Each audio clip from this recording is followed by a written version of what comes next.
د کهانۍ شروعات کیږي. په دې کهانۍ کې به موږ دا وایو چې 55 کاله مخکې دنیا څنګه وه.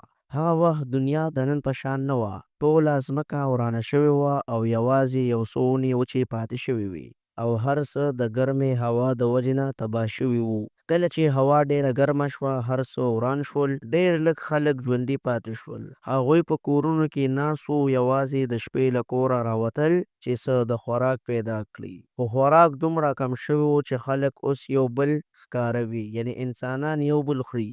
یعنې انسانانو د خوراک لپاره انسانان وژل شروع کړل. خلکو به خپل ټول بدن په جامو کې پټ ساته، ځکه چې نور به په بدن باندې ولګېده نو ټول بدن به یې سوځه. په دغه وخت کې 3 کسان داسې وو چې تل به په موټر کې اوسېدل. دوی لپاره بل ځای نه و. د دوی په منځ کې 2 خویندې وې، یو مریم وه او بله اسماء وه. دریم یو هلک و، نوم یې کامران و. هغه د مریم ملګری و.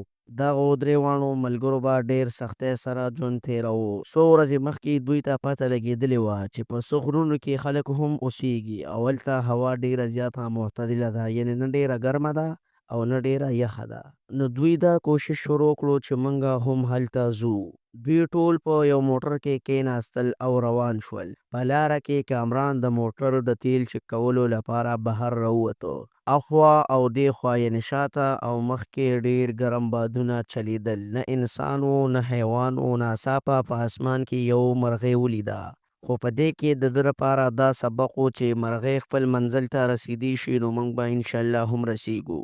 وروستو دوی په یو پټرول پمپ کې ودرېدل. کامران د موټر ټانکۍ د تیلو نه ډکول شروع کړل. دواړه خویندې د کریانې دوکان ته ورننوتلې چې لږې اوبه او د خوراک دپاره څه پیدا کړي. په دې وخت کې دوی سره 1 روپۍ هم نه وه. یوازې د خوراک څیزونه او اوبه ضروري وي، ځکه چې د اوبو او د خوراک په ذریعې سره خلک ژوندي پاتې کېدل. مګر دواړه خویندې ډېر وخت وګرځېدې، بیا یې هم د خوړلو او څښلو لپاره هېڅ پیدا نه کړل. کله چې واپس راغلې نو مریم یو ناشنا کیسه ولیده چې د دوی د موټر نه څوک سامان غلا کوي. هغې په اوچت اواز چغه کړه او کامران ته یې اواز وکړو. کامران ډایرکټ د دوی طرف ته منډه کړه. هغه سړی وتښتېد او د خوراک دوکان ته ورننوته. هلته یې مریم ونیوله او هر څه یې ترې واخیستل. په اصل کې دا سړی ډېر زیات وږی و. هماغه وخت کامران له شانه پرې حمله وکړه. د دواړه ترمنځ جګړه شروع شوه.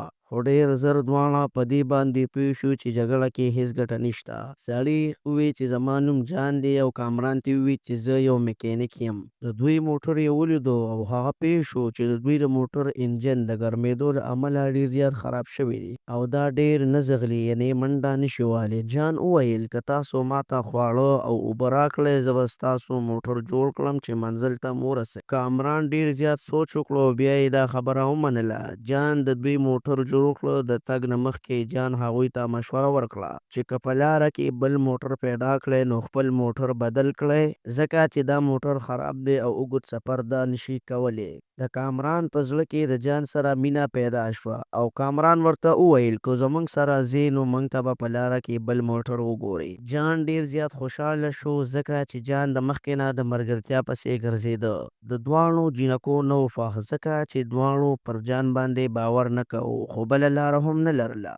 اوس څلور واړه د غرونو په طرف روان شول او اضافي تیل یې هم ځان سره واخیستل. څو کیلومتره وروستو په لاره کې یو غټه بیټرۍ پرته وه. کامران او جان ډېر کوشش وکړو چې لرې یې کړو، خو خوند یې ونه کړ. وروسته یې په موټر پورې وتړله او سایډ ته یې راښکله. هماغه ځای کې دوی یو موټر ولیده چې په کنده کې غورځېدلی و. داسې ښکارېده چې یو څو ورځې مخکې د حادثې ښکار شوي وي. کله چې یې کتل د موټر دننه د خوړو او د اوبو سامانونه پراته وو.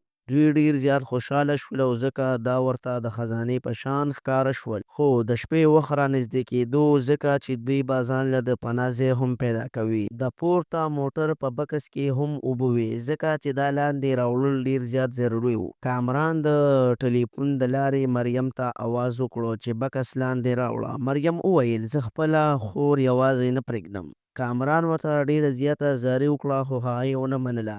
کله چې اسما دا خبره واورېده هغې وویل زه ماشومه نه یم، خپل خیال ساتلی شم. مریم په غوسه ښکته شوه خو کله چې ښکته کېده نو د اسما چغې پورته شوې. کامران او جان او مریم زر واپس راوختل. په منډه کې د مریم خفه تاو شوه او د یو غټ کمر سره ولګېده او راولوېده. هغه بېهوشه شوه. کله چې لږ وروستو په هوش کې راغله نو یو خوا بل خوا هېڅوک نه و. خاموشي وه او شپه وه، ډېره زیاته تیاره وه. هغه د خپلې خور دپاره نوره هم بره وختله چې زه څه ووینم، خو څه یم په سترګو رانلل. اچانک جان راغلی او د هغې خولې ټینګه ونیوله او هغې ته یې وویل کله چې ته بېهوشه شوې موږ پورته ولاړو. هلته ډېر خلک وو چې اسما یې ونیوله او هغوی ډېر وږي وو او که موږ درې واړه هلته پاتې شوي وو نو موږ به یې هم خوړلي وو. مریم د خپلې خور په یادونو کې ژړل. کامران هم پیدا شو. مریم په غېږ کې ونیو او ورته وویل او موږ به انشاءالله هغه خلکو ته رسېږو چا چې اسما نیولې ده. خو کامران وویل موږ نه پوهېږو چې دا خلک به چېرته وي. موږ به د غرونو طرف ته لاړ شو ځکه چې هلته انسانیت شته. هلته موږ ژوندي پاتې کېدی شو او که د اسما د پیدا کېدو کوشش وکړو نو کېدی شي موږ ټول هم مړه شو. د کامران د خبرو په اورېدو سره مریم ورسره بحث پیل کړو. هغې وویل زه به خپله خور نه پرېږدم اگر چې هر څه کېږي. په همدې وخت کې جان یو لوی کمر ته وختو او اخوا دېخوا یې وکتل. هغه ولیدل چې د ځنګل له منځه لوګي پورته کېږي. جان وویل شاید هغه خلک هلته وي او ستا خور به هم همدلته وي. مریم د دې خبرې په اورېدو خوشحاله شوه. نو درې واړه زر تر زره د هغوی طرف ته روان شول. کله چې هلته ورسېدل نو ډېر خلک یې ولیدل چې یو بل سره راټول شوي وو. اسما یې په زنځیر تړلې وه او اور بل و. ځینو خلکو اسما هم وهله خو مریم چې دا ولیدل نو دا یې نشوه برداشت کولی. جان دوی ته ووی چې یو پلان به جوړ کړو او هغه وویل زه به هلته لاړ شم او یو دماکه به وکړم. د دوی خیال به بل طرف ته کړم. په همدې وخت کې به تاسو اسما را خلاصه کړئ. مریم ته موټر او مریم ته ووی ته موټر تیار ساته. دا خبره ټولو ته ښه ښکاره شوه. مریم او کامران موټر ته نږدې لاړل چې موټر ته نږدې کېنو چې ډایرکټ موټر سټارټوو. مریم هڅه کوله موټر چالان کړي خو همهغه وخت د ډلې نه یو سړی راغی مریم ته نږدې شو. مریم ویني چې اچانک جان دماکه وکړه. ټول خلک ګډوډ شول او پلان بریالی شو. هو کامران بزدله ثابت شو. هغه اسما را خلاصه نه کړه بلکې بیرته یې منډه کړه او په موټر کې کېناسته. کامران مریم ته وویل موټر زر چالان کړه دا خلک ډېر خطرناک دي، دوی به موږ هم ووژني. خو مریم تیاره نه وه چې خپله خور د مرګ لپاره پرېږدي. کامران غوسه شو. په همدې وخت کې دوی ولیدل چې ټول خلک د دوی په طرف را روان دي. اوس مریم بله لاره نه لري. هغې موټر له دغه ځای وویسته. د تګ په وخت کې یو سړي د دوی په ګاډي حمله وکړه او د کامران خپه ولګېده او مریم دا هڅه وکړه چې زه له دغه ځای نه نور رانسم. زه خپله خور مرګ ته نه پرېږدم. خو کامران پرې غوسه وکړه او مایوسه شو. خو د مریم اراده ټینګه وه. په آخره کې دواړه په بېلو بېلو لارو لاړل. کامران مخکې ولاړو خو مریم پرېکړه وکړه چې د خپلې خور د مرګ لپاره زه تیاره نه یم. شپه تیاره وه، ویرانه وه او مریم بې وسلې روانه وه. په لاره کې روانه وه او هغې د ریل ګاډي پټلو ته ځان ورسوه. هلته یې د اسما بکس وموندو چې په هغې کې د دوی د ماشومتوب عکس و. دې په لیدو سره د مریم له سترګو اوښکې راووتلې. هغې وویل ما به تل اسما ساتله خو نن زه یوازې یم او بېوسې یم. زه جینۍ یم. که څوک مې وویني نو نه پوهېږم چې څه به راسره وکړي. په دې وخت کې هغې یو سړی ولیده چې د هغې طرف ته روانه وه خو هغه بل څوک نه و بلکې کامران و. هغه په زخمي ځان مریم پورې ورساوه او ورته وویل زه نشم کولی چې تا داسې یوازې پرېږدم. موږ دواړه به یو ځای اسما پیدا کوو. اوس دواړه یو ځای روان دي او یو تونل ته ورسېدل. کله چې د تونل نه راووتل نو سهار و. د سهار ګرمي ډېره زیاته وه او داسې نه وه 50 درجې سانتي ګریډ وه. مریم سمدستي بیرته تونل ته ننوتله او کامران د کمزورۍ له امله وغورځېده خو نور نشو دننه راتلی. مریم ورته وویل ته دلته پاتې شه زه به یوازې لاړه شم که مرسته مې پیدا کړه بیرته به راشم او تا به بوزم. کامران خپل کمیس لرې کړه او مریم ته یې ورکړه او وی ویل دا واغونده که ته په دې ګرمۍ کې داسې بهر لاړه شې زه به دلته مړ شم. مریم یوازې سفر ته روانه شوه. ټوله ورځ وګرځېده، کله په تشو لارو او کله په شنو پټو کې. هغه هلته یو سړي سره مخ شوه. سړي هغې ته وویل ته کیدای شي یوازې دلته پاتې نه شې. دا ځای ستا لپاره خوندي نه دی. دلته ځینې خلک جینۍ بندوي او بیا یې مجبوروي چې ماشومان وزېږوي. د دې خبرې اورېدو سره مریم وویرېده او سوچ کې ولوېده. سړي هغه ته وړاندیز وکړو چې له هغې سره لاړه شه. مریم ورسره سلا شوه. مریم هغه سره په سلا شوه او دواړو اوږد مزل وکړو. په لاره کې مریم هغه د کامران په اړه وویل چې ډېر سخت زخمي شوی دی. یو څه وخت وروسته دوی یو کور ته ورسېدل. دا د انجلینا کور و چې کورنۍ هلته اوسېده. د کور په لیدلو سره مریم زړه ته سکون راغی. هغې فکر وکړو الحمدلله لږ تر لږه اوس داسې خلک پیدا شول چې مرسته کوي.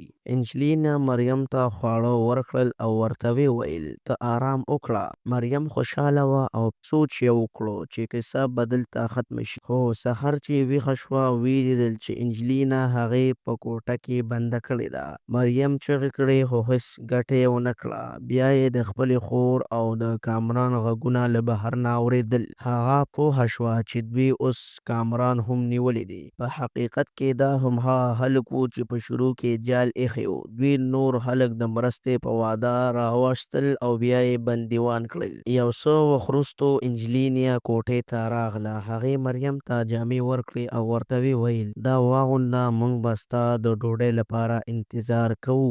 وروسته یې اسما هم په هماغه کوټه کې راوستله او بنده یې کړه. خو دواړه خویندې یو بل سره ویني. مریم د خپلې خور په لیدلو ډېره زیاته خوشحاله شوه. مریم خوشحاله شوه او اسما یې په غېږ کې ونیوله او اوس دواړه خویندې پوهېدې چې باید ځان د دغه ځای نه وباسو. مریم پوهېده چې دا خلک ډېر خطرناک دي نو هغې یو رسۍ جوړه کړه تر څو د کړکۍ نه ښکته شي. هماغه وخت د انجلینا زوی خونې ته راځي او هغې ګوري. هماغه وخت کې د انجلینا زوی کوټې ته راځي او هغې ګوري. مریم زر تر زره د هغه پام بل خواته واړاوه. مریم زر تر زره د هغه پام بل خواته اړولو لپاره د هغه سره نرم خبرې پیل کړې. انجلینا زوی فکر وکړو چې مریم د هغه سره نږدې کېدل غواړي. خو په دې وخت کې اسما د هغه په سر باندې یو کلک دسیسې غوځار وکړو. هغې بېهوشه مریم زر تر زره اسما د رسۍ په واسطه ښکته کړه او ورته ویې ویل منډه وهه د ځنګل طرف ته او شاته مه ګوره.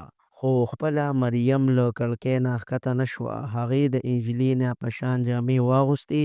کله چې انجلینا راغله هغې فکر وکړو چې مریم اوس پرېکړه کړې چې د هغې سره ژوند وکړي. انجلینا مریم خپلې ټولې کورنۍ ته ورښودله. ټول د ډوډۍ میز ته کېناستل. مریم چې پلیټ ته وکتل نو پوهه شوه چې هغوی د انسانانو غوښې خوري. دا منظر یې په زړه ډېر زیات خوفناک ولګېد. هغې پلیټ وغورځاوه او د وتلو هڅه یې وکړه. خو انجلینا زوی چې بیا هوښیار شوی و راغی او مریم یې ونیوله. بیا یې مریم په زور راښکله او یو کوټه کې بنده کړه. په هغه کوټه کې مریم د کامران ولیده. د کامران نیم بدن پاتې و ځکه چې د کورنۍ خلک یې غوښې خوړلې. دا نظاره مریم نشوه برداشت کولی خو هغې خپل هوښیارتیا استعمال کړه. مریم مخکې له ډوډۍ میز نه په چاقو پټ کړی و. هغې رسۍ پرې کړه او وتښتېده. د منډې پر وخت کې هغه یو بله کوټه خلاصه کړه چې یې کتل نو هلته ډېر بندیان تړلي وو. دا د هغوی ذخیره وه چې کله وخت تېرېږي نو خلک یې خوري. په همدې بندیانو کې جان هم و. مریم دروازه خلاصه کړه او ټول بندیان وتښتېدل.